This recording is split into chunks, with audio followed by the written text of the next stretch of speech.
इस क्वेश्चन में कह रहा है an object falls from a height of 10 metre above the ground.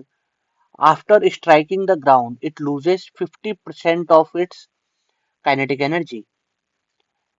The height up to which the object can rebound from the ground is. अब देखो, इसमें ये कहना चाह रहा है कि 10 मीटर की हाइट से, कितनी, 10 मीटर की हाइट से एक ऑब्जेक्ट गिरा, ठीक है, उसकी मास m ले लेते हैं और इनिशियल वेलोसिटी तो 0 होगी, और वो इस पे जैसे ही टकराई तो इसकी जो काइनेटिक एनर्जी थी उसका 50% लॉस हो गया।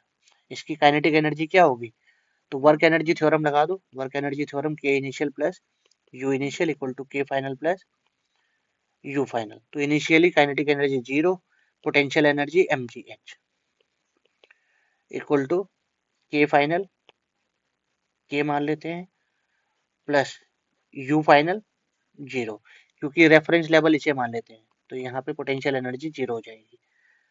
तो h कितनी है 10 और g भी ले लेते हैं 10, तो k इक्वल टू कितना आ गया 100 m, ठीक ना। जी भी 10 ले लिया और h भी 10 मीटर दे ही रखा है, ठीक है। तो k इक्वल टू आ गया 100 m। अब इसका 50% लॉस हो गया तो हाफ लॉस कर दो, ठीक है। तो k डैश इक्वल टू हो गया 50% लॉस, तो मतलब 50 m बचा, ये हाफ लॉस हो गया ना। अब देखो, ये 50% लॉस होने के बाद नीचे कितनी आई 100 m, और जैसे ही ये बाउंस रीबाउंड हुई तो 50% लॉस के साथ हुई। तो अब इनिशियल काइनेटिक एनर्जी रीबाउंड होने के बाद जो इसकी काइनेटिक एनर्जी है वो है 50 m।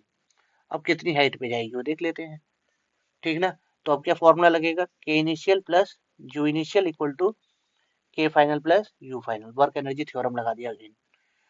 अब इस वाले केस में, रीबाउंड वाले केस में, इनिशियल काइनेटिक एनर्जी है इसके पास 50 m।